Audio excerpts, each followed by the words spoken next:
Today we will start with the session on your government schemes, which has been in news in the past 1 year, right? We will try to understand them.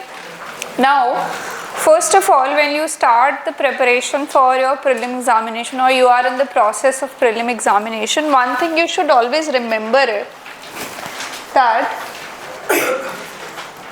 you have to go for evidence-based preparation. Right? Always remember this. This is true for anything you do for your prelim examination. Now, from where the evidence will come that I have to prepare this or I have to leave this particular part or this part is important. This comes from your PYQs, previous year questions. If you would have seen on the group, I have shared on the Telegram group, few, from polity also, from schemes also, which type of questions or the number of questions which have come out of the schemes part or in the polity part, which topic was most important and from which the questions were less or were more, right? So you need some evidence to do your preparation. Any kind of preparation, especially for your prelim, if you're doing without seeing the question papers, previous year question papers, you're not preparing in the right direction. Because syllabus is very vast, you have a lot of things to cover. Say you are covering, a particular subject, say for example in economy you're doing certain topic.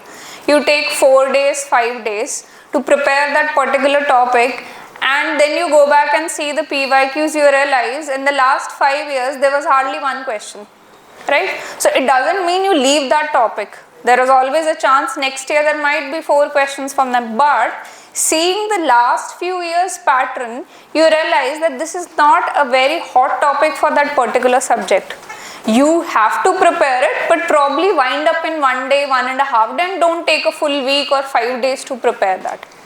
So always remember in prelim, if you're not clearing your exam, may it be a first attempt, second attempt or 3 attempt, there are so many people who don't clear prelim exam even after the 3 tries.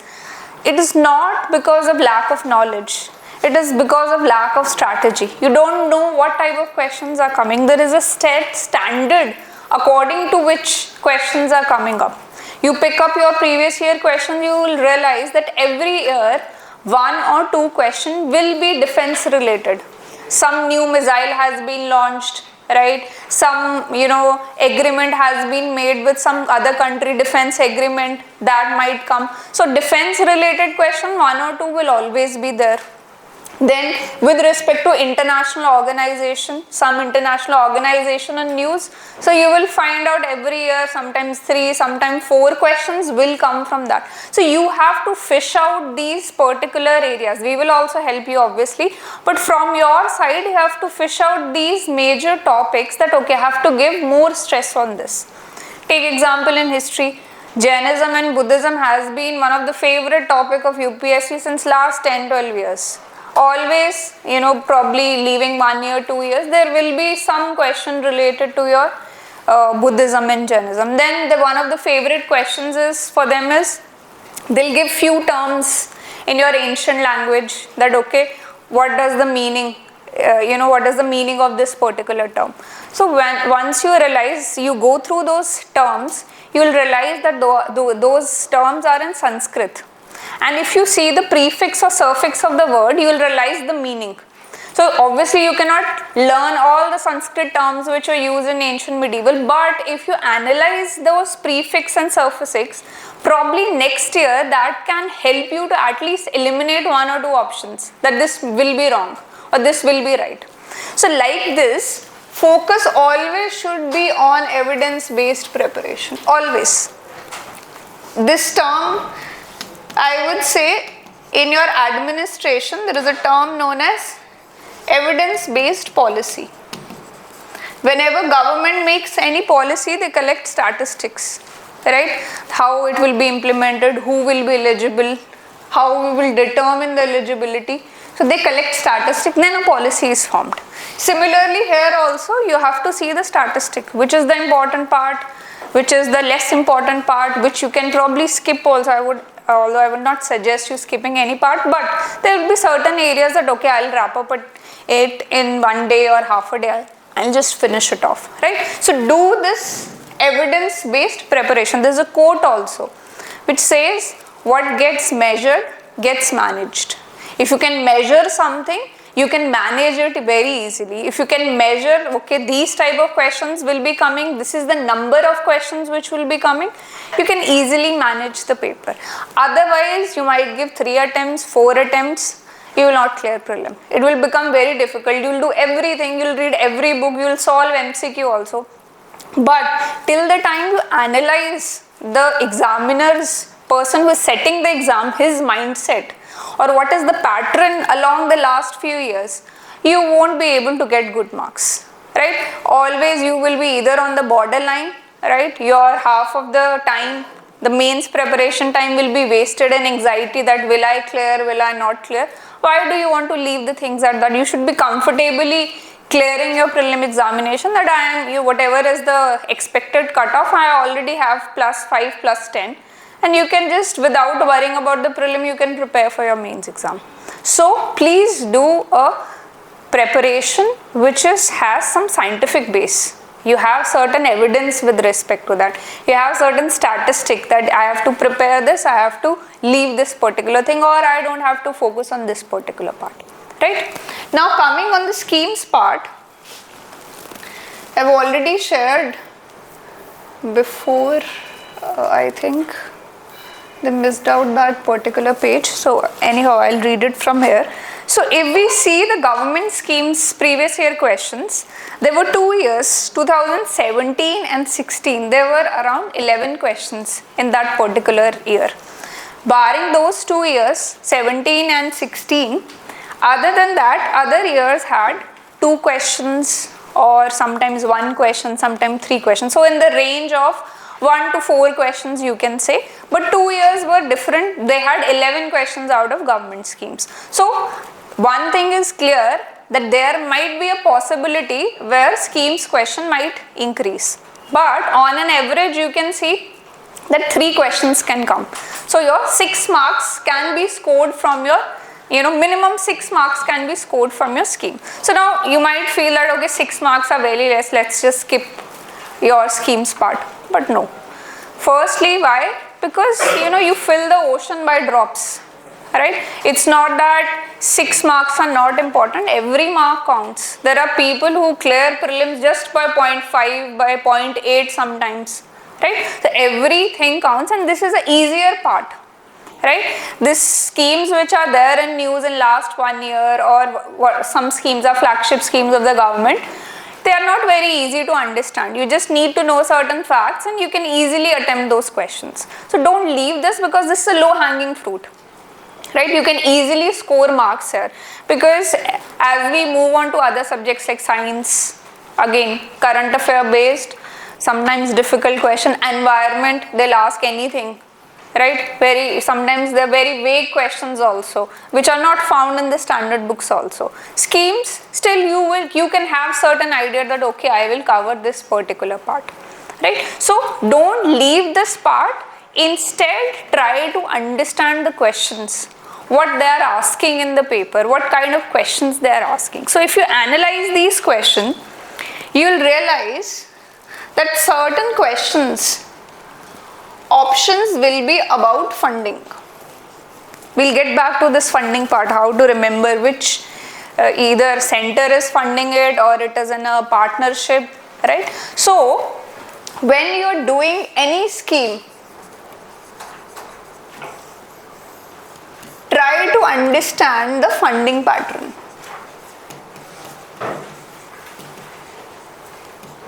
In just few minutes, we will classify also certain schemes where funding part will be very clear. You won't have to even learn, right?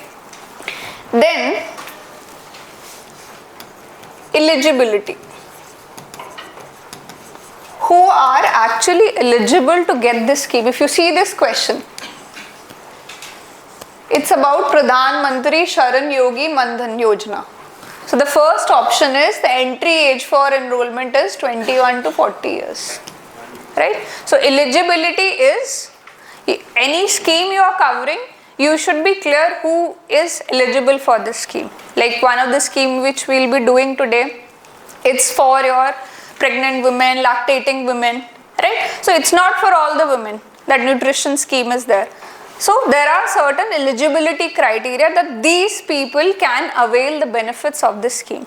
So when you are reading any scheme, first focus should be that okay, what is the funding pattern? Second, who all are eligible for this scheme? Then, which ministry is implementing the scheme? That is also very important, right? Is it Ministry of Women and Child Welfare, or is it Ministry of Education, or it is Ministry of Minority Affairs? Because there are certain schemes you might confuse, right? I'll give you an example. There is one scheme which we'll cover today also, Poshan 2.0. This is a scheme for your to address the needs of the malnutrition, right? Nutritional needs. We want to eradicate malnutrition in our country, so this scheme has been formulated. Now, there is another scheme, PM Poshan. So now PM Poshan is nothing but, does anyone has an idea what is PM Poshan? Yes. Names are similar, but PM Poshan is different from Poshan 2.0.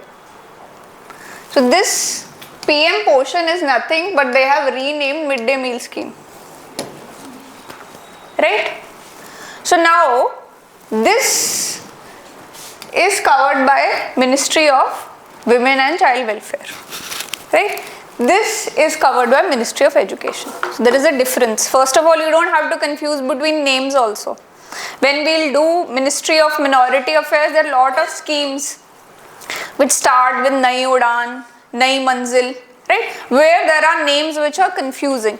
So you should be knowing that okay, how to differentiate. So either names can be confusing or the ministries which are implemented, they can be different. So you know, there is a lot of buzz around that okay, smart elimination of the option, smart guessing can be done. Now with Poshan you will feel this is for malnutrition, and obviously there will be an option. The examiner also know that people will do blind guesses, that Poshan means something with respect to nutrition, let's add an option with respect to nutrition. But it is with respect to your midday meal scheme. It's a renamed scheme which this Poshan scheme they have renamed that. Right? So ministry also should be known. So the best way to cover schemes is ministry wise. Don't cover it randomly that okay, I'll read Ayushman Bharat today, tomorrow I'll read Mission Vatsalya. Read it according to the ministries which have launched it, because it will again make your work very easy. Now you don't have to remember each and every scheme's implementing ministry or introducing ministry. You already have classified your different schemes into that, right? Then major objective of the scheme or features.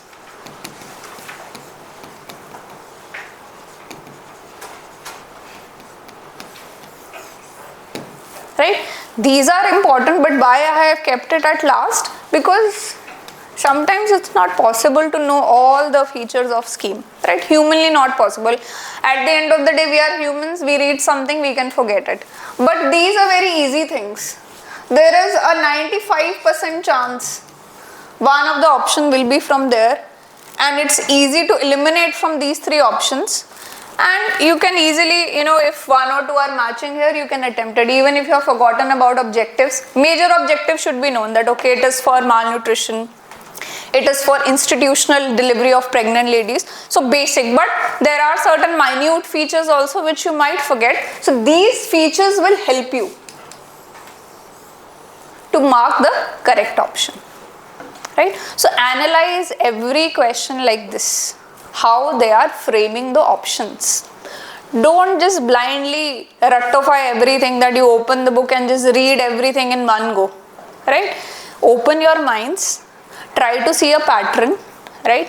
Try to understand in which way your options are being framed, in which way, you know, options sometimes will only disclose that okay, this will be a wrong option. Usually the extreme options, usually I am saying don't take it for every question, which are very extreme option, that this scheme is only for this. Whenever only comes and see it with, care that option might be wrong, right? So keep these things in mind when you are reading a scheme.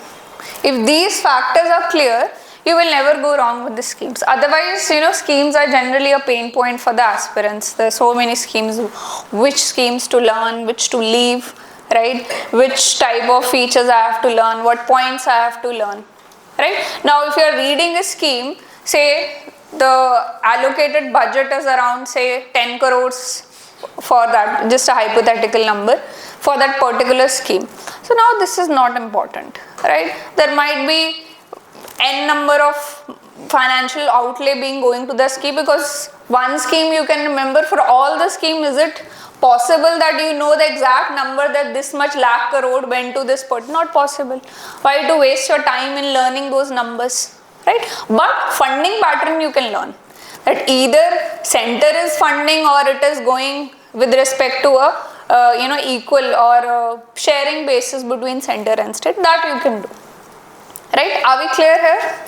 So this PYQs I have already shared. So today go back, just check what various features this previous year questions. So I have compiled all the PYQs which are given, right? So see that apart from these factors, if there are some other points which you might have to learn with respect to schemes, right? And do this for all papers. I'll try my best for other papers also. I'll compile in this manner for defense also, from science and tech also, so that you have some idea. But you also might be having the topic wise PYQs. Just go and see what type of questions are coming. Are we clear here? Any doubt up till now? Okay. Now,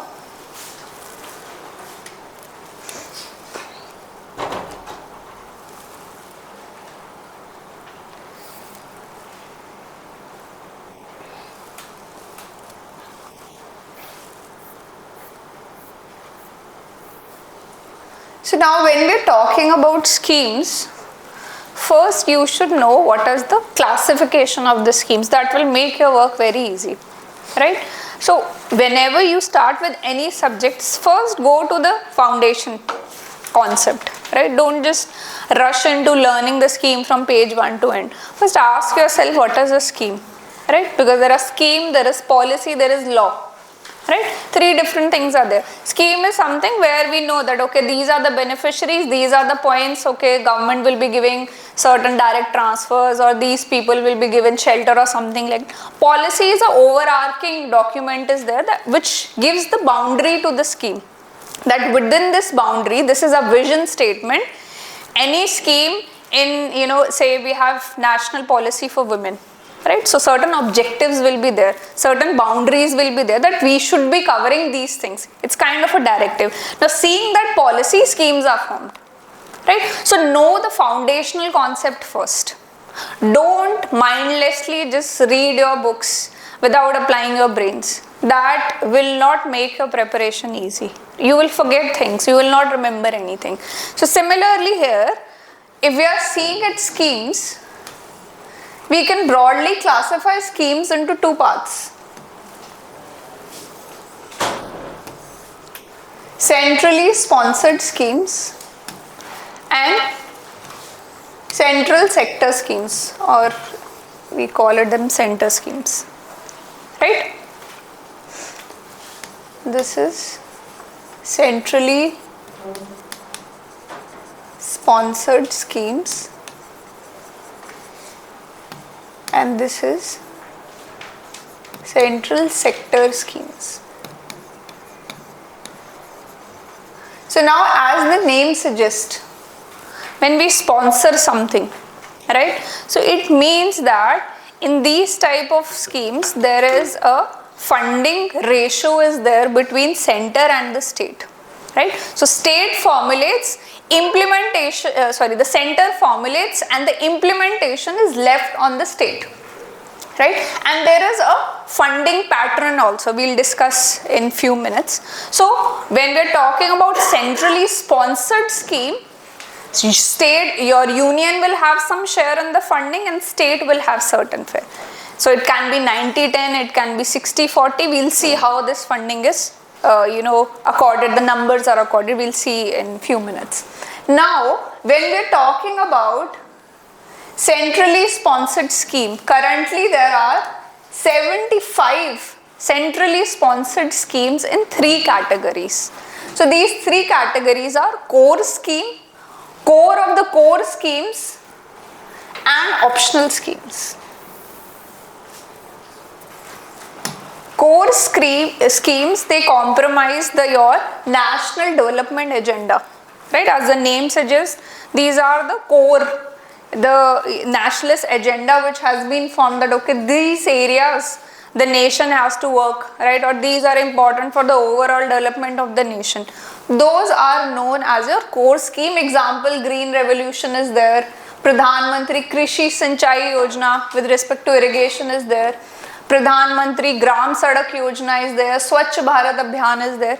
These are the core schemes. So now in this document I have given a list of core schemes which are old schemes basically, which have not been in news in the last 1 year, but have a little bit of idea. Just go through the names so that you have an idea that okay, this is a centrally sponsored scheme, so that you can at least in your exam you can point it out that no, this is not central sector scheme, this is centrally sponsored scheme, so the funding pattern should be 90-10 or 60-40, right? So this will make your work easier. You can eliminate the option there and then. Then there are core of the core scheme. Now core of the core schemes, they are for the social protection and social inclusion, right? And the first charge of available funds which are there, they go to these particular scheme, core of the core. So these are your MG Narega, right? Giving 100 days of employment, guaranteed employment. Your National Social Assistance Program. Now the schemes for SCs, STs, your tribal, women, disabled, they come under your core of the core scheme, right? But they are under the total overall umbrella term of the centrally sponsored schemes. Are we clear? Then there are certain optional schemes also, where states are free to choose the ones which they wish to implement. Say there is a border area development program, right? It's a centrally sponsored scheme, but obviously state who are on the borders with other countries, they will opt for it. A state which is in the, say in the heart of India, why would they want to opt for this particular scheme? Because that's not concerning them. So there is a pattern of funding which central government will be giving, but there will be an option for your state to join or not join. So these are certain optional schemes, right? Are we clear up till now? Okay. Now let's see what is the funding pattern. So when we are talking about the core schemes, right, even for the core of the core, the 8 northeastern states and the 3 Himalayan states, the center state ratio is 90-10. So if you see any option saying that okay, your Himachal Pradesh government will be given 100% of funding, no, 100% is not, then 90 will be given by center, right? Or they say Madhya Pradesh state will be getting will have to give share of 10%. That is also wrong, because it is not your 8 northeastern state or 3 Himalayan states. Yes. Okay, coming back, we were discussing the funding pattern. So whenever you see any option in the paper where you recognize that it is a state out of your northeast, any state, and 3 Himalayan states are there, so automatically you should know center's share in that particular scheme will be 90%. 90% of funding will be done by center and state 10%. And in these schemes, implementation responsibility is totally on the state, right? Then for other states it is 60-40, right? So these things you should remember. And for UTs which are without legislature, right? With legislature, which are the UTs? For them, it is same as the other states, but which are without legislature, center gives 100% of your funding. Right? Are we clear? So now any schemes come, if you know about the funding pattern, you know it's a centrally sponsored scheme, that option will never go wrong. You don't have to specifically cover for each and every scheme what is the funding pattern. You know it's a centrally sponsored, you know which state it is we are talking about, you know what will be the funding pattern. Right? Are we clear? So like this, choose certain basic foundational concepts rather than just mugging up facts.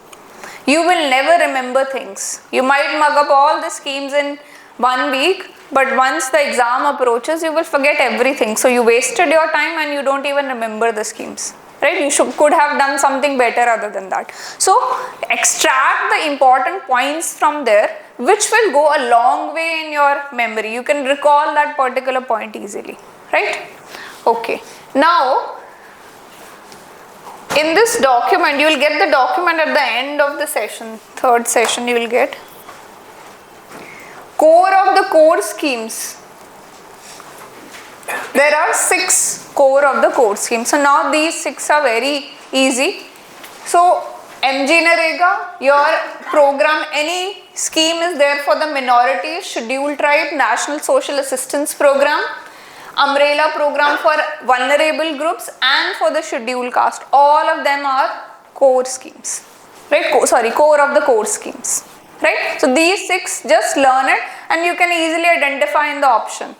You will know that okay, if they write any other random scheme that this is core of the core scheme, you know it is not, because it is not there in these 6 schemes, right? Then core schemes, there are around 22 schemes.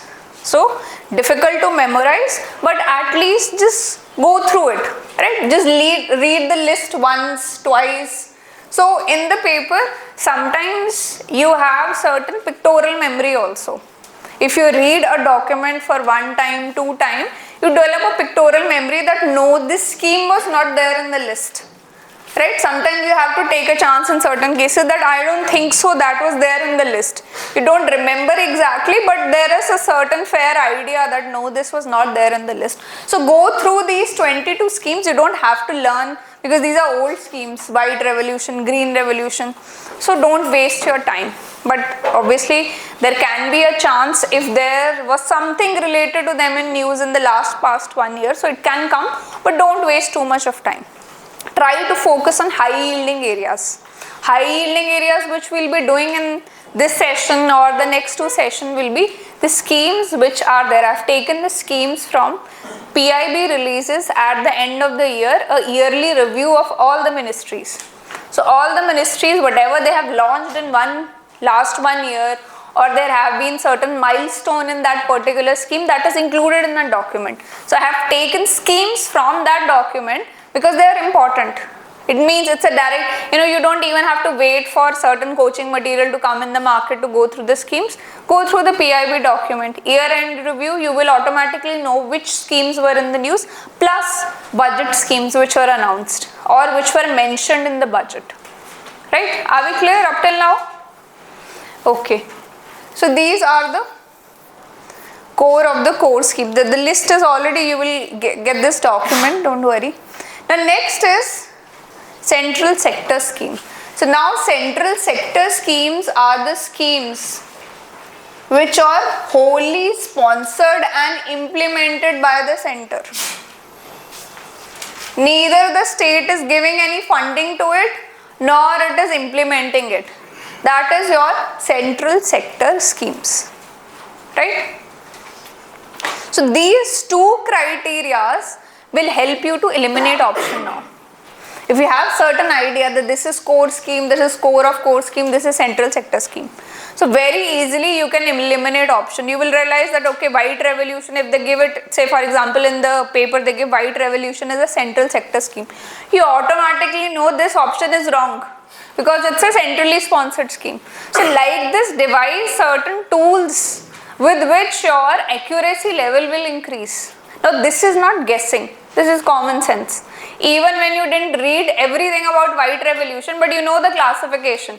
You know the funding pattern, you know under which classification this scheme comes. Now you can eliminate it, right? And it doesn't mean you had to read the entire white revolution, what were the features, what were the funding, you know it from the classification, right? Is this point clear how to approach when you are preparing for prelims, right? Mains, it's a different ball game altogether, right? For prelims, these tools are very important. PYQs are very important. How options are being formulated, that is very important. You go through any PYQ, even if you go through science and tech, you will realize that every science and tech question, what kind of options they are, asking. Most of the options will be around application of that particular, emerging technology or particular, phenomena, etc. So application part is very important for science and tech. So like this, fish out important points for your preparation, right? Can we move forward? Okay. Now central sector schemes, again there is a list. This includes all the, you just go through them. Again I am pointing out, you don't need to, read all the 75 centrally sponsored scheme. You don't need to read all the, right now there are around 676 central sector schemes. You don't need to go through all of them. But major schemes, major central sector schemes, I have included in the document. They are very old schemes also. Some have been, introduced even in 2010, last 10 years, 20 years, these are central sector schemes still going on. Just know the names, that's it. So that your power of elimination, the accuracy of that elimination increases in your prelim examination, right? So a list is there, like BharatNet is there, or LPG connection to poor household, that is a central sector scheme, wholly being funded by the center. State has no stakes in this particular thing, funded and implemented by center itself, right? Then your National Coastal Zone or your Indian Post Payment Bank, Price Stabilization Fund is there, recapitalization of public sector. So there is a whole list is there. Even your Stand Up India, right? That is under your central sector scheme. So just go through the names so that you have an idea about the old schemes also. Not just last 1 year, but the old scheme, and you can point out what type of scheme is there without even reading through all the features, right? So there is a whole list of around 50 schemes, just sift through them, don't learn everything. Now we'll come on to the schemes which we'll be covering today, which have been in news in the last, 1 year, which are there in the year-end review, which are important, somewhere or the other. They have, some are old schemes also, but they have been in news in the past 1 year. We'll cover that. Okay. So now next is, we'll start with the main thing which we are here to cover. First we'll cover Ministry of Women and Child Development, right? What have been the major scheme. The first scheme is Mission, Saksham, Anganwadi and Poshan 2.0. Poshan 2.0 I already gave you certain context, we'll do this in detail. So basically it is relating to the nutritional needs, right? Anganwadi, you already know, it has been one of the very important grassroots level organization which have been working with respect to your early child development, maternal, education also for the lactating mothers, for the pregnant women, right? So this particular scheme caters to that. Now, this particular scheme, when we are talking about the beneficiary, like I told you, eligibility of the scheme, who will be the beneficiary, that is very important. You should be very crystal clear about it. So it is for children, adolescent girls also, right? So just know that if the option contains adolescent boys, it means it is the wrong option. So it will be very easy for you to eliminate. Even if one option, say for example, they usually do this thing. One option would be so, easy to eliminate. One other option will be very difficult. They'll probably give you it, this much of budget outlay has been for there. So their focus is not judging if you know the outlay. Their focus is, can you recognize it is not for adolescent boys, right? So like this you can eliminate it. So children, adolescent girls, pregnant women and lactating mothers, right? So not all the mothers. If the option comes in that, okay, mothers who have their children up to the age of 5 years or say 10 years will be beneficiary, means it is wrong. Only lactating mothers.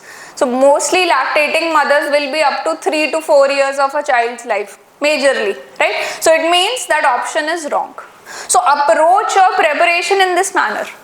Ask yourself question when you are reading something.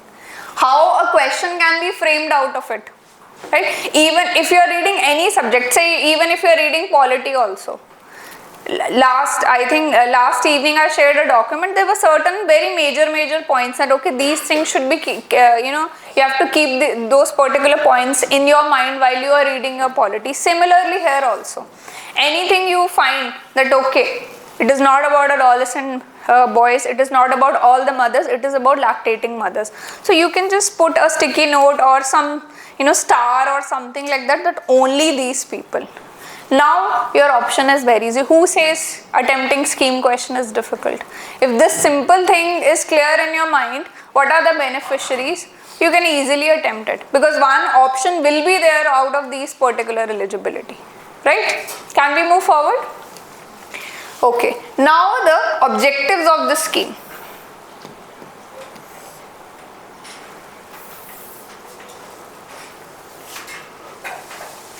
So objective is, it aims to address the challenges of malnutrition, right? And contribute to human capital development. Why I have made it bold is because sometimes UPSC tend to give a option like this also.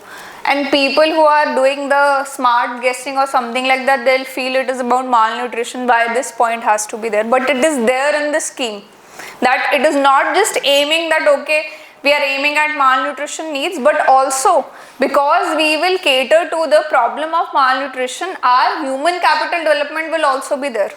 Right? When we are looking at demographic dividend in our country and we want to harness that demographic dividend, we need a good quality human resources, right? Good healthy people are needed. So that is also one of the aim, that human capital development of the country should be there. And first point, obviously we have to address the needs of malnutrition, right? And it's an integrated scheme. Anganwadi component is there, and this nutrition component is also there in the form of poshan 2.0, right? Then address the challenges of malnutrition, then nutrition awareness and good eating habits, right? Telling people that, okay, most of the, if you see our dietary habits in India, it is mostly your wheat or rice based. Carb based diet is there. Protein diet is lacking in India. People don't know about the importance of protein intake. If you go online and search for it, or people who are regular with going to gyms, etc., they would know that you have to multiply your body weight into 1.02, I think, to know your daily protein needs. So if, say for example, if you weigh 50 kgs, so approximately 50 grams of protein should be, you should be taking every day. So this kind of awareness, right, that protein is very important for the body, right? Malnutrition or stunting or wasting usually come because of the protein lack. So that awareness, how to change your dietary habits, that is also one of the objective of this particular scheme, right? Okay, then nutrition related deficiencies have to be addressed, right? Not just teaching them, increasing the awareness, people who are already suffering from malnutrition, right? Somebody has a stunted growth or wasted, right? So that also should be addressed by this particular scheme. So these are the objectives. So beneficiaries are clear. Major outlining objective is also clear, right? So we'll see what are the basic features. Now this was the objective. Now how we will do?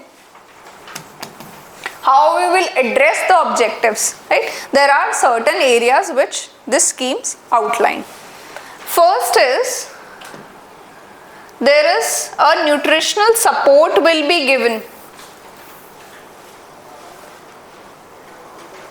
nutrition support program will be there for children, pregnant women. So basic nutrition would be provided to this classification. These people will be provided. They have given, okay, children up to the age of 6 months to 6 years, pregnant women and adolescent girls 14 to 18 years in aspirational districts and northeastern region. Now this also comes a second type of eligibility is there. So any nutrition support program is there, right, where they are providing probably hot cooked meals, or they are providing fortified crops or anything that is for adolescent girls.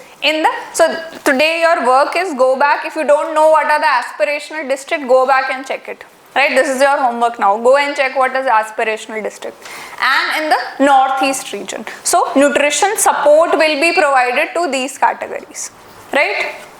Then early childhood care and education will be given, right? So children for your 3 to 6 years and 0 to 3 years, care and education through the system of anganwadi would be given, right? So when children are small, their nutrition intake, their education is very important, how they are being socialized, what kind of nutrition is going, right? Say for example, for children who are young, 0 to 3 years, giving them mother's feed is very important, right? The initial immunity builds from your breast milk, right? Now these points will be undertaken by this particular feature of the scheme, that early childhood care and education will be given through the network of Anganwadi, right? Are we clear here? Then Anganwadi infrastructure will also be developed and strengthened. That is also a point in this particular scheme. So not just nutrition support, not just early childhood care, etc., but also strengthening of that Anganwadi system. There are a lot of Anganwadi workers which are working at grassroots level doing wonderful work. So the aim is also that we will strengthen that particular network of Anganwadi centers, right? Then poshan abhiyan, right, which is the major part you can say of this particular integrated scheme. So this poshan 2.0 stands on the pillars of convergence, governance and capacity building. So convergence of all the nutrition related schemes which are already there. Then governance have to be proper for all, because we had lot of schemes. We had, Poshan Abhiyan before also, we had National Nutrition Mission also, but they were working in isolation. So now, and the feedback for this scheme or the governance of the scheme implementation was not proper. So Poshan 2.0 not just focusing on that, okay, this we will be providing, but also focusing on the implementing agencies also. So governance part will also be taken care in this particular scheme. Then capacity building, right? Like say for example, increasing the number or strengthening Anganwadi your centers is also kind of a capacity building, that we will increase the capacity for providing the whatever measures we are giving in this particular scheme, right?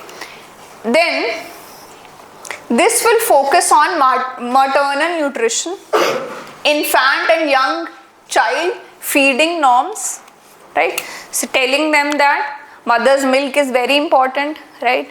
What should be the frequency of your feeding the child, right?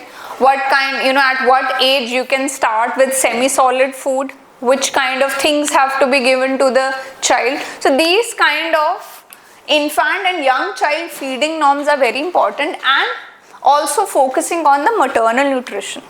If we see in India, why there are so many kids, they are born malnourished, because maternal nutrition is not taken care of. Unfortunately, we are living in a patriarchal society where nutrition needs of women are usually neglected, right?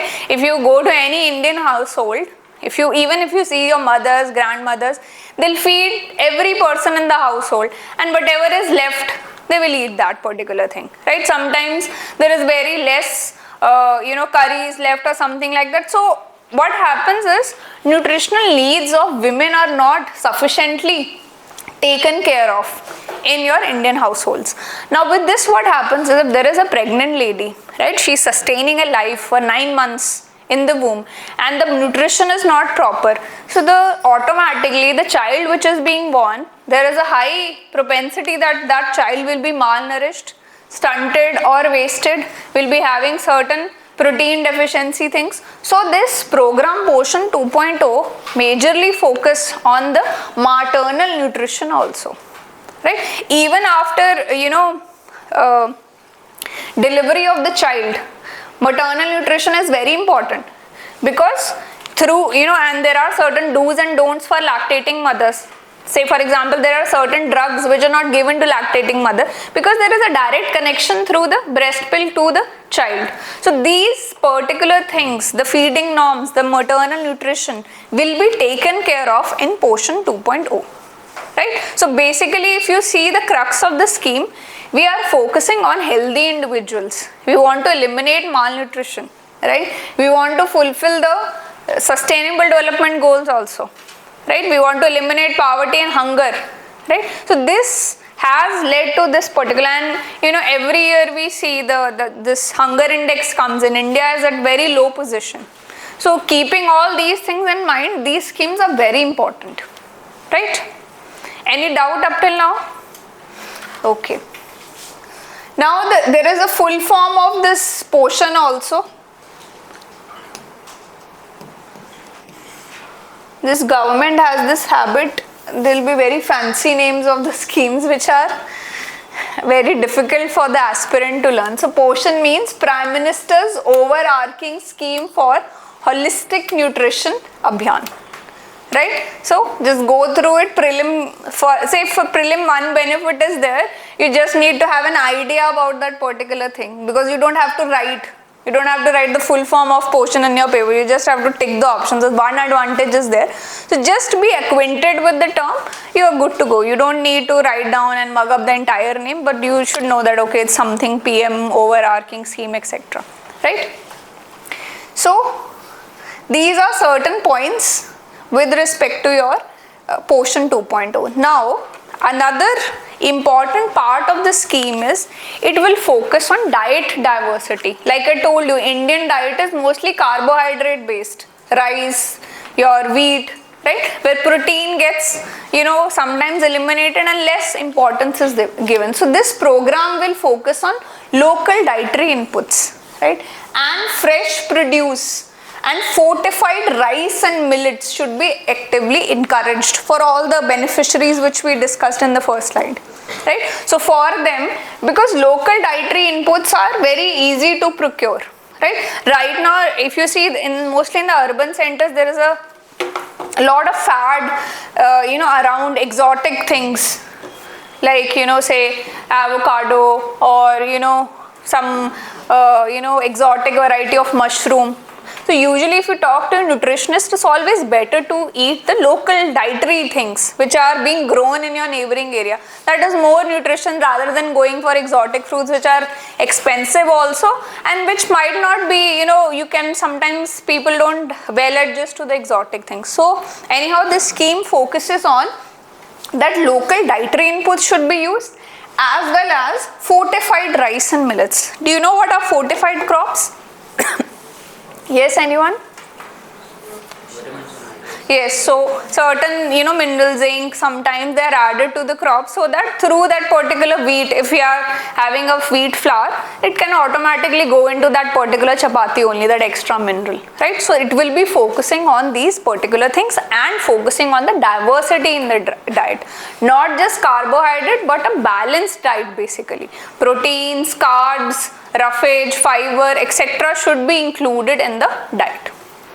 Then there will be Poshan Vatikas. Poshan Vatika in Hindi means garden.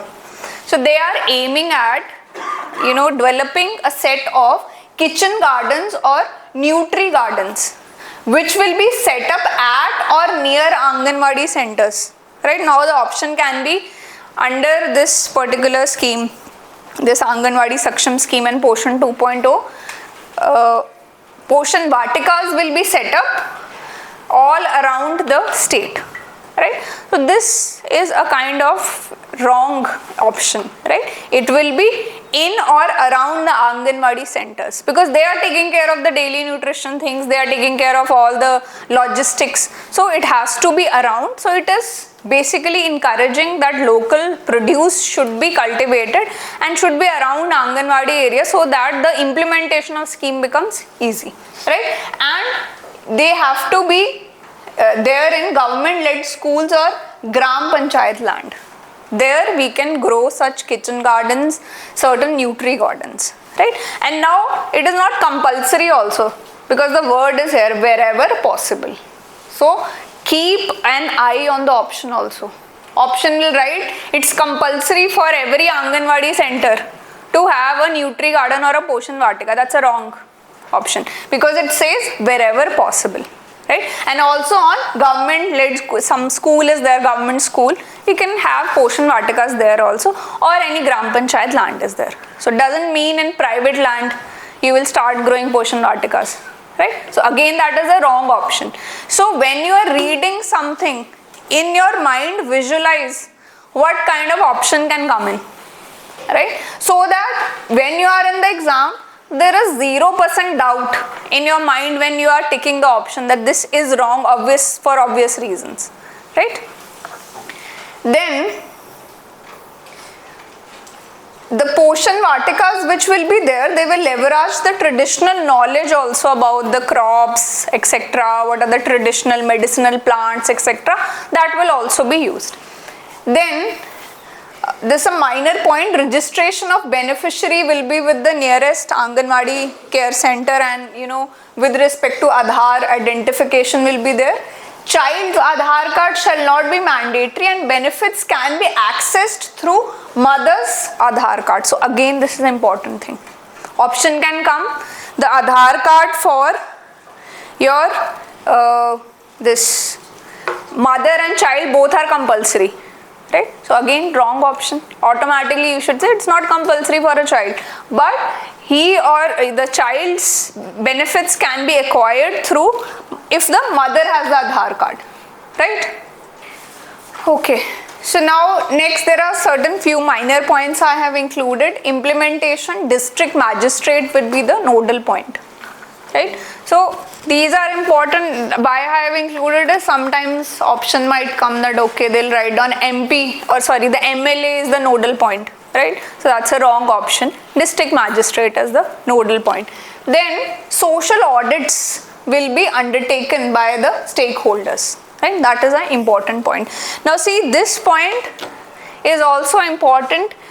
If you say you clear prelims, you go for mains.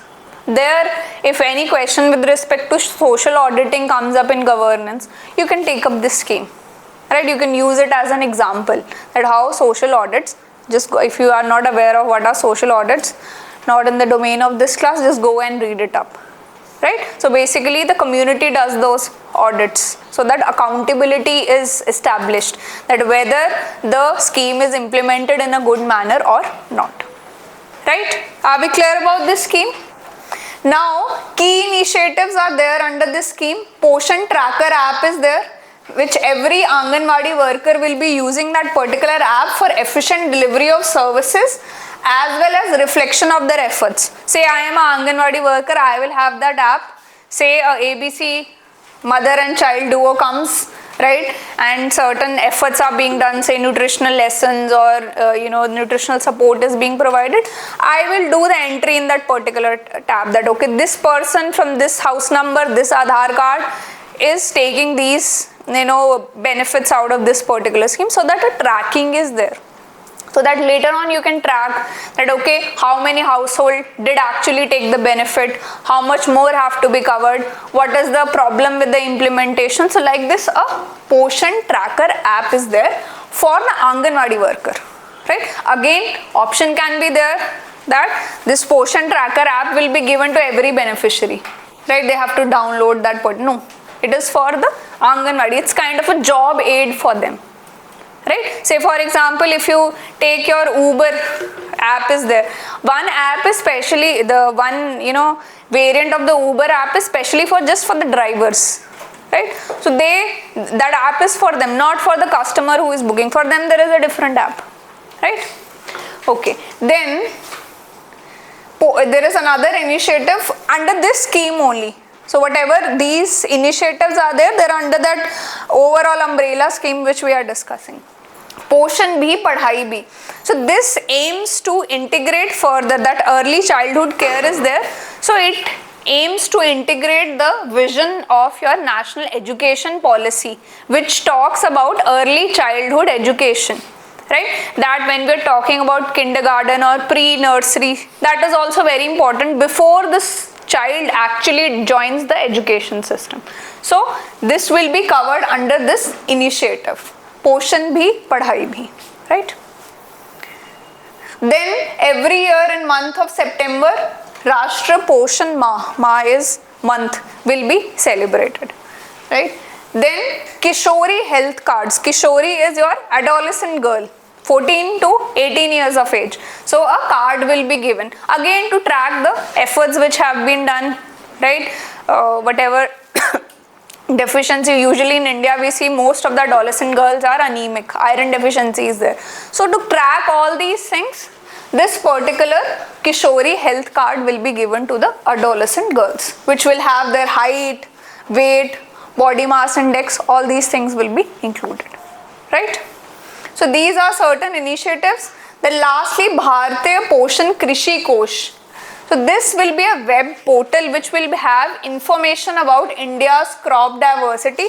So basically it's trying to, cater to that point that we are trying to have a diet diversity in this particular, scheme. So they will have a web portal will be there which will provide information about the crops which are grown. It's kind of a food atlas.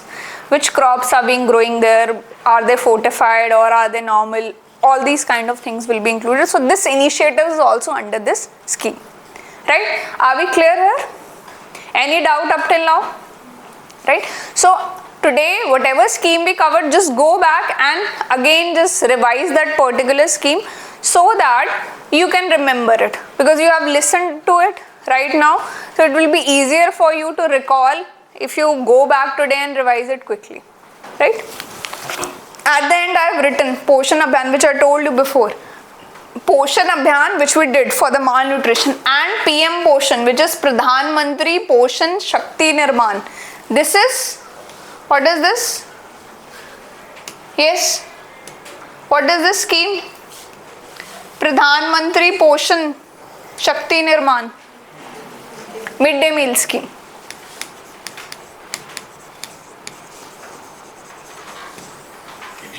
This is Poshan Abhiyan or Poshan 2.0,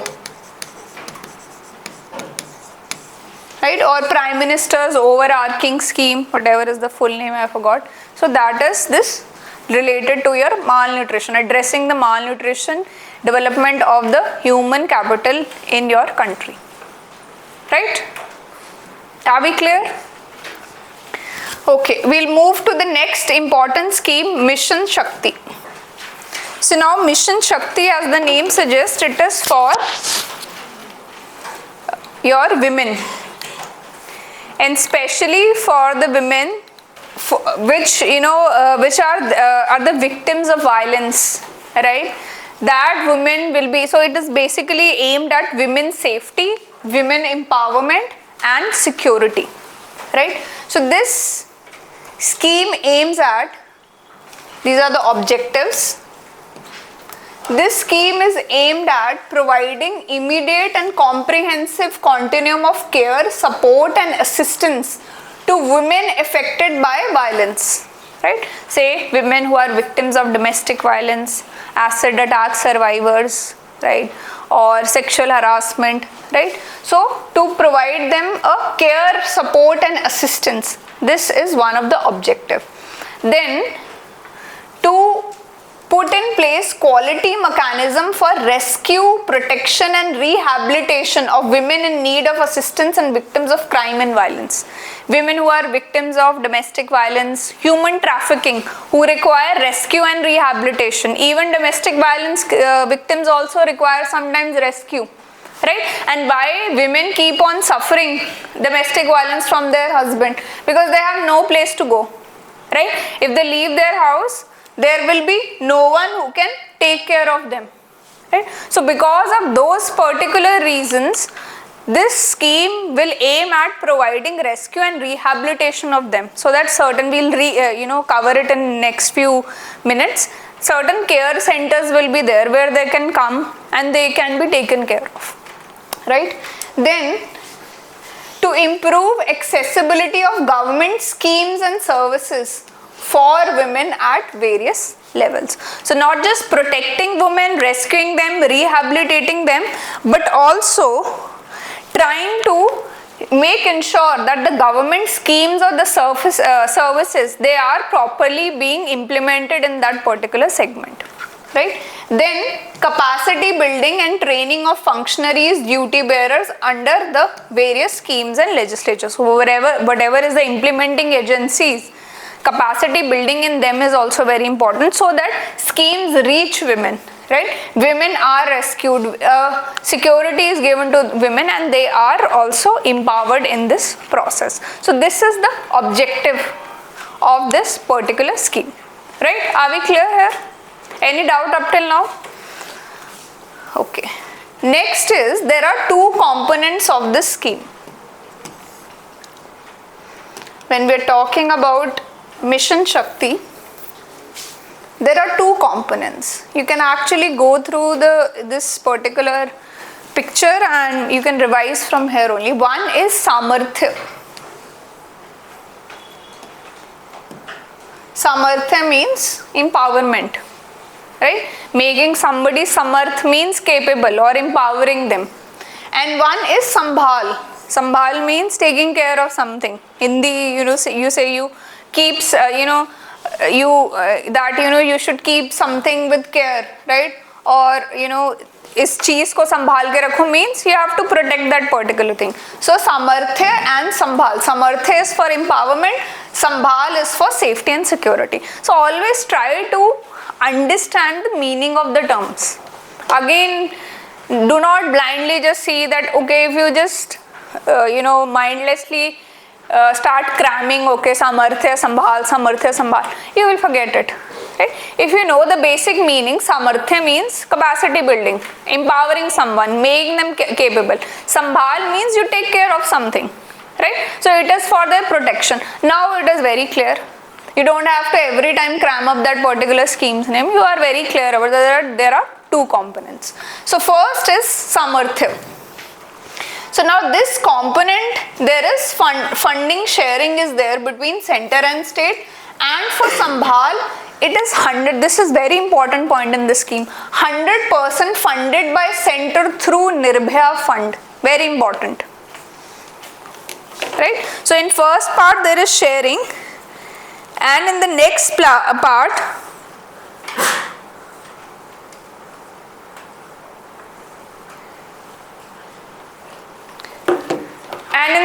part, there is 100% funding by center, but not just through any source, but through Nirbhaya fund, which was developed by your after that Nirbhaya case, right? So 100% funding will come from there.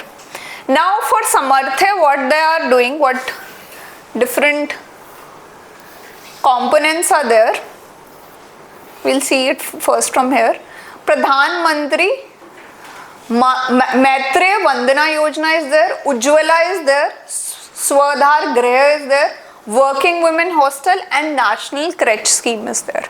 Right? So we'll just go through it.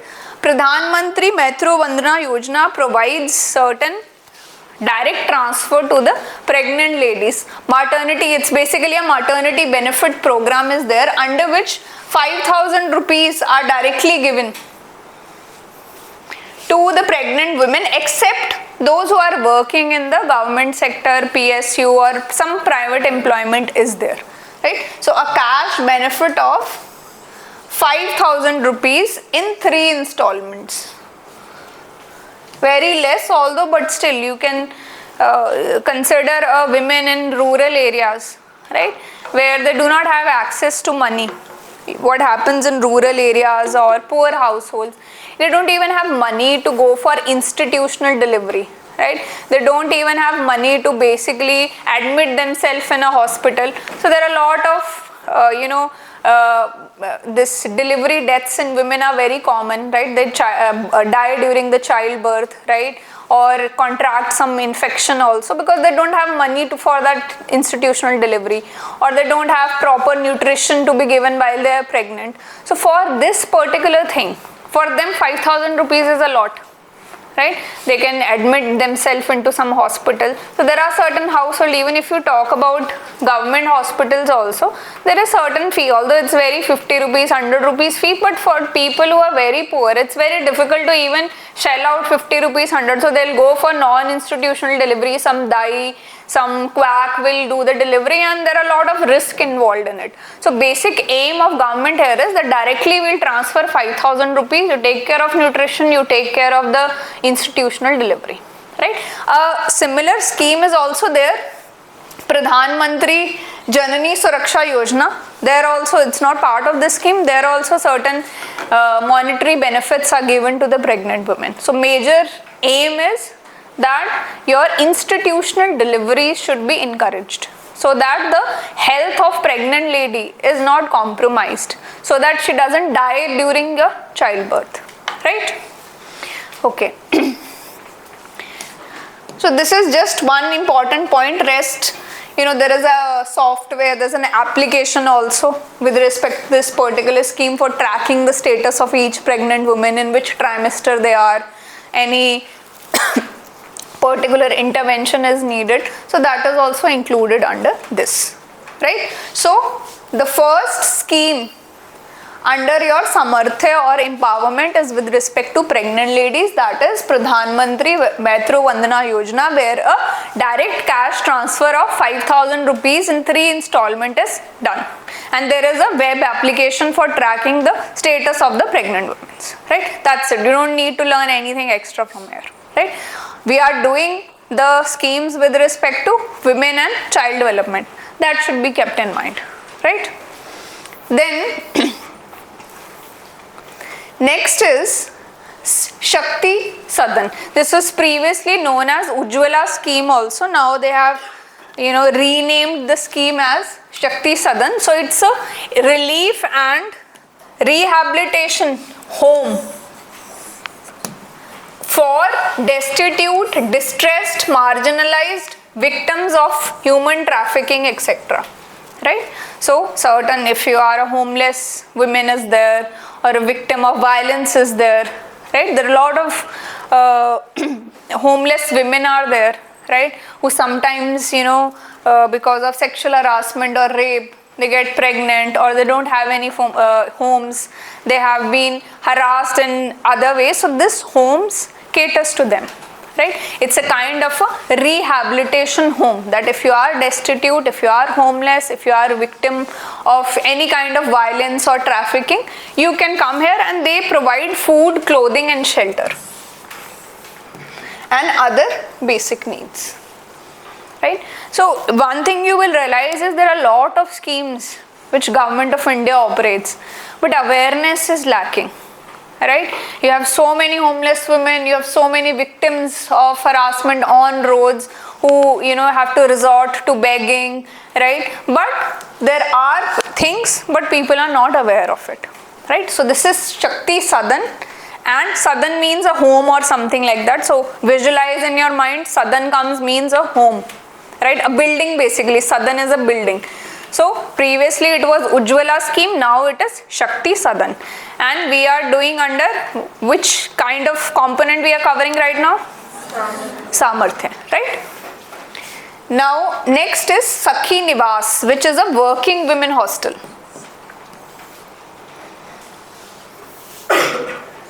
So if you see in India, the female labor force participation is very less. One of the reason is safety and security. See, a woman comes from a tier 2, tier 3 small towns or a village. She gets a job in city, right? So parents are not very sure, right? That, will she be safe in the big city? How will she survive, right? Will the hostel be good? Sometimes it's not about availability, it's also about it's very expensive. So for these reasons, a working women hostel has been constructed under this scheme. right? Where there is availability of safe and conveniently located accommodation for working women and other women pursuing higher education also. So now again, this is an important point. Name is working women hostel, right? Option can be, it is only for the working women.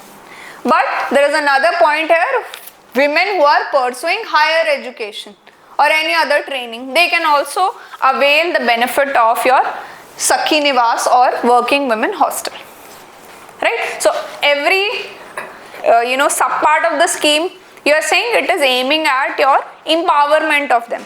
Now they don't have to worry about where they will be lodging, will it be safe or not. They have an initiative for that particular thing, right?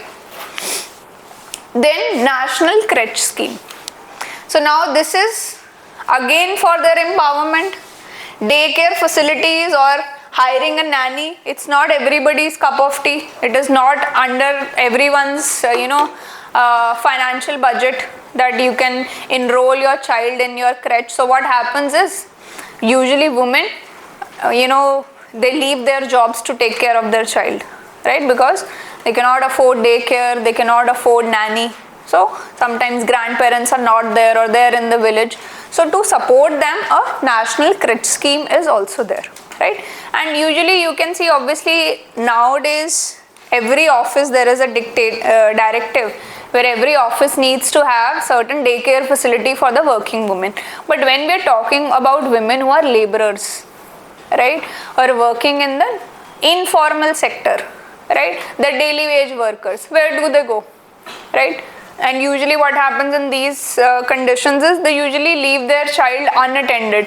So the cases of child abuse increases, right? Child exploitation increases, right? It's a very common thing in slums where parents are gone for the day. Those children are very easy target for child abuse cases, right? So for them, this scheme is very important, because otherwise women will have to leave your labor force participation will decrease, because women will pull out from the your employment because they have to take care of the child, right? So again, this is a part where daycare facilities for children from 6 months to 6 years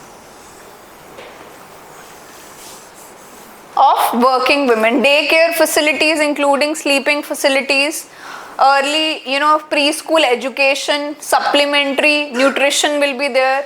They will monitor the growth also and immunization also, right? If vaccination is being done on time or it is done in a proper manner from a qualified doctor, that they will also track. So it's not just daycare facilities, it's a holistic scheme aiming at the development of child also. Early childhood care is also taken so that the women is now tension free. She can work, she can be independent, contribute financially to the family, and her child will also be taken care of, right? Clear? Are we clear here? Any doubt up till now? Yes. And see, another way if you are going through schemes is like, we are having class now, 3 classes are there. Whenever any topic is boring for you, try to go on YouTube. You'll get ample amount of videos. Sometimes there are videos which are released by government itself, right? Very short, 1 minute, even half a minute video will be there where they will tell about the scheme. Bills again sometimes can be very boring, learning all the features of the bill. Go online and see a video. When you see something, when you listen to something, it has a deeper impact. You can recall and learn in a better manner rather than just reading the book sometimes. Because usually mind wavers, you are reading a scheme and then after 5 minutes you are thinking something about something else. It's very, this high chances are there, right? Your mind wanders somewhere else. So try to do something where your memory increases. Watch a video. You're feeling sleepy, you don't feel like studying, open a YouTube video and go through it. Automatically you will develop an interest, right? And you will remember that particular thing. Something you have seen with your eyes, you have listened, it's much more better than you yourself reading alone, right? Okay, anyhow, coming back. Now this was your for empowerment. Then next is sambhal, taking care or your safety and security of women.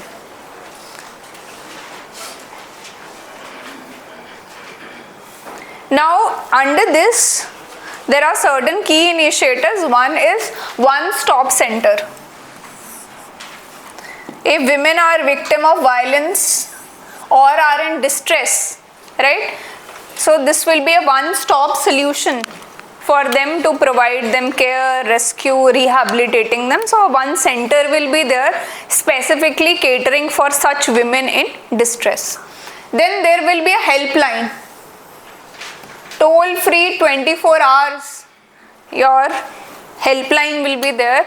Any victim is there of any kind of violence, right? They can call this number and your government officials will rescue that particular women, right? So, but again, proper training will be done, because the person who is a victim of such violence or is in distress or a human trafficking victim is there. So here you need to act very quick, because that person will be calling you in very discreet conditions, right? The availability of phone to that person is very rare. So you have to very quickly respond to that particular call, right? You might have seen there was one, in US there is 911 number for emergency. There was one video which is, I think you might have seen, it's very popular, where women who is a victim of domestic violence, she's called 911 and she is explaining her condition like she is explaining it to a pizza delivery shop, that my pizza is not good, it has not been delivered. So now they are trained, so they understand, they talk like, if you are in distress, please say yes, right? So that person just have to say yes and they will automatically rescue it. So these kind of 24/7 women helpline numbers are there to help these women who are victims of violence, who are in distress, right? Or they have been trafficked somewhere, right? Then Nari Adalats. So these are alternative grievance redressal mechanisms, specially taking care of women related issues, right? But they will be at Gram Panchayat level. So resolving of cases of petty nature. So these Nari Adalats are there for resolving cases but of petty nature, that some harassment is there, eve teasing is there, somebody is falling a woman, right? So petty nature, which petty nature in the sense the intensities come, but it is not unimportant, right? So at Gram Panchayat level we'll have these specific Nari Adalats will be there, which will formed of committed and socially respected women, right? So again, and there will be no remuneration, will not be there, right? It's not a job, it's a community led program, so that at a lower level certain kind of compromise or certain kind of reprimand can be made on that particular man who has been harassing or stalking some women at village level, right? Then Beti Bachao Beti Padhao is also under this particular scheme of Sambhal only, which it is about the education and increasing the sex ratio, child sex ratio.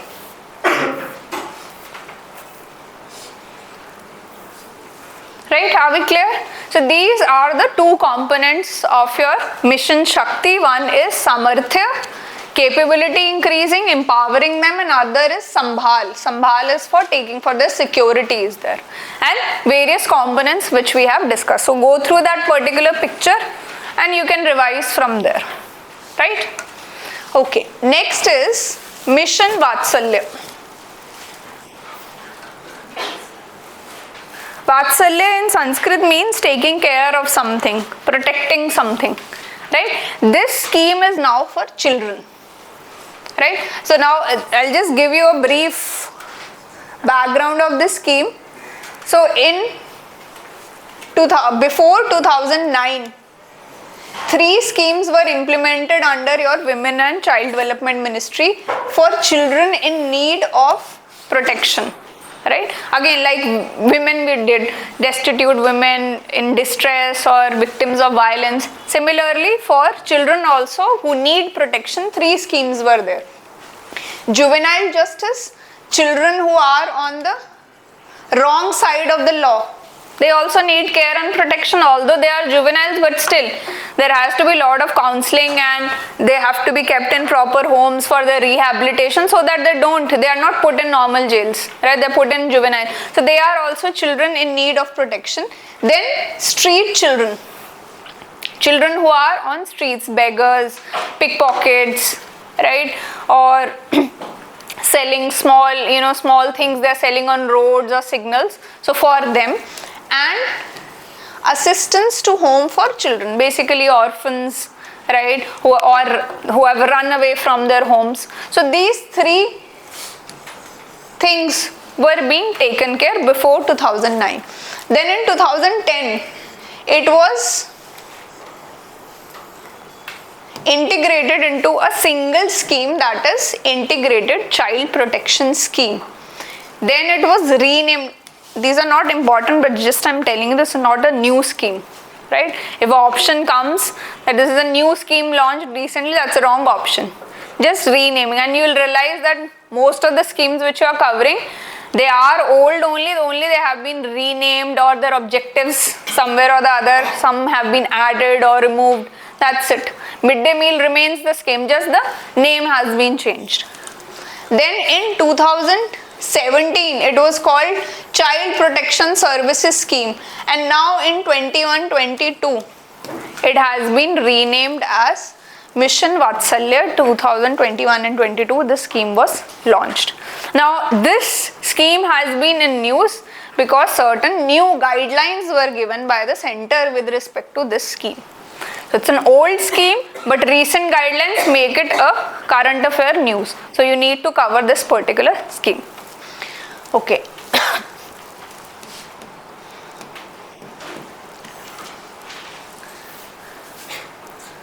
So basic aim of this scheme, like I told you, for child protection. So it includes improving the functioning of statutory bodies which are related to the child protection, like say National Commission for Child. Then strengthen the service delivery structures, right? Anything which is being taken care of with respect to protection of child, orphans, juvenile homes. So increasing those service delivery structures, upscaling of the institutional cares. Whatever care homes are being there for children, you have to strengthen it and upscale it. Encourage non-institutional community-based care. Now what is this non-institutional community-based care? If you see abroad, foster parents are very common, right? Few families, they'll adopt a child. So they're not adopt, they'll foster a child till that child turns 18 years. So this also has been encouraged through Mission Vatsalya, where non-institutional care. So you're not putting him into the orphan home or in any institution where orphanage is there. You are giving them a particular home environment. Two couple probably will foster those child till they turn 18 years of age, till they are adults to take their own decision, leave the house or something like that. So this scheme also aims at this non-institutional care, right? Then emergency outreach services, same as in the Mission Shakti also, helpline number, certain emergency services, and training and capacity building. So this is the vision or the goal of this particular scheme, and it is for vulnerable children, right? Runaway, orphans, juveniles, destitute, right? So, or missing children also sometimes, right? So this particular scheme is for them. And this point which I have told about, okay, how it was renamed, not important. Only takeaway here is this is not a new scheme. This is an old scheme. So this very things, like I told you, family-based non-institutional care of child, that is being encouraged, right? Ensuring opportunities for them, discovering their full potential, healthy and happy childhood for these vulnerable children. So that is the basic aim. Now coming to the new guidelines, because of which it is in news.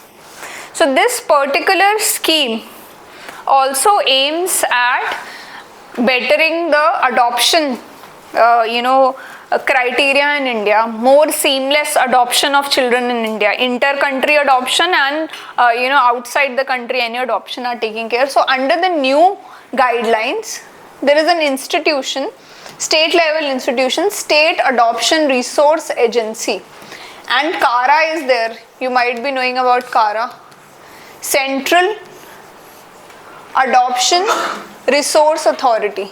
So this state authority will have an obligation to support the central agency so that the adoption in the country becomes more easy and seamless. Right? So that is one guideline which has been issued. Then this guideline also, the new guideline also aims to establish cradle baby reception centers. So what are these cradle? I'll just mark it out. So this cradle baby reception centers will be for specialized adoption centers which will receive abandoned or trafficked children. You might have seen news of people abandoning their child in parks, right, or in front of a police station, or sometimes there are small girl infants even in the garbage cans also. So for these children, these infants, as well as for the trafficked children who were victims of human trafficking, child brides. So for them, this center will work as a one-stop adoption center, especially for these, traumatized children who have, had so much trauma because they were abandoned or they were trafficked. So for them, special child cradle babies reception centers will be there so that they can be adopted much more easily. Right? Are we clear here? Okay. Then this new guideline says that even children in need of special care, children who are suffering from certain disability, speech, sight, right, or mental disability, they will also be taken care of, and there is an aim of developing specialized assistance to them, specialized schools, especially for these people, providing of different therapists for these children also. Right, who have special needs, right? Say a child is there with autism, he has special needs, or a child who is deaf and dumb, he has special needs. So these new guidelines say that under the category of vulnerable children, we will also include the children who need certain special assistance, who are special need children, right? Then open shelters will be there for these runaway children, children in street situations. Open shelters mean that you can yourself come there, register yourself there. Then if you are working somewhere, you can go out, right? But by the night you come there and sleep in a safe environment, right? So certain open shelters will be there, and financial support will be prescribed for the children living with extended families or in foster care. Right? In India, it's a common thing that if sometimes parents die, children are living with the extended family, and sometimes, or most of the time, they're not treated properly, right? They're exploited, they're treated as sometimes as your servants also. So for them, this guideline aims that you give certain financial incentive to them, so that there is certain financial independence to them. They can take decisions for them rather than depending upon their extended family. Also for the children who are in the foster care, which I told you, non-institutional based care. Right? Are we clear up till now? Any doubt? Okay, so this was Mission Vatsalya.